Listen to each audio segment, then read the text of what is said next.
A flight in the Himalayas, even sitting in this modern airplane, can sometimes feel rather precarious.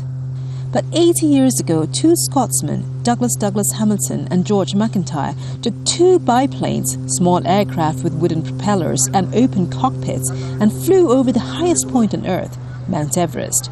Their mission was to scientifically map the mountain. Besides, they also wanted proof on whether George Mallory and Andrew Irwin had reached the summit of Mount Everest. The two mountaineers had headed towards Everest in 1924 but never returned.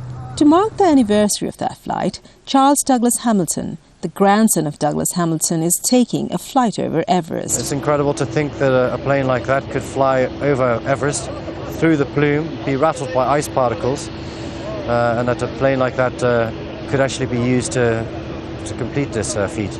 Well, after this flight, I think there was a general consensus that a lot of progress needed to be made, and that aviation had to transform from being at an infant stage. Douglas Hamilton and McIntyre did not find the mountaineers, but they helped change aviation forever. This flight is going to be significantly different from the ones taken by Hamilton and McIntyre 80 years ago. For one, this plane is pressurized and it's got both oxygen and heating, all of which did not exist in the flight 80 years ago. Now, the only thing in common is that we're taking the same flight path, and this plane, a Jetstream, is manufactured by the company set up by the pioneers. In 1933, Nepal was closed to the world and the plane had to be flown from the northern state of Bihar in India. When the plane reached the Everest region, a downdraft on the east of the mountain nearly sucked Hamilton's plane.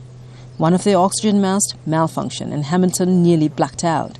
And after the flight, they realized that the cameras malfunctioned, so they went back a month later and mapped the area.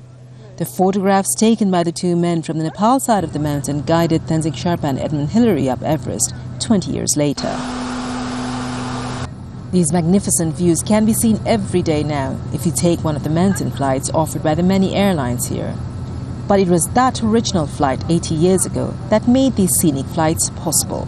Subina, Shrestha, Jazeera, Kathmandu.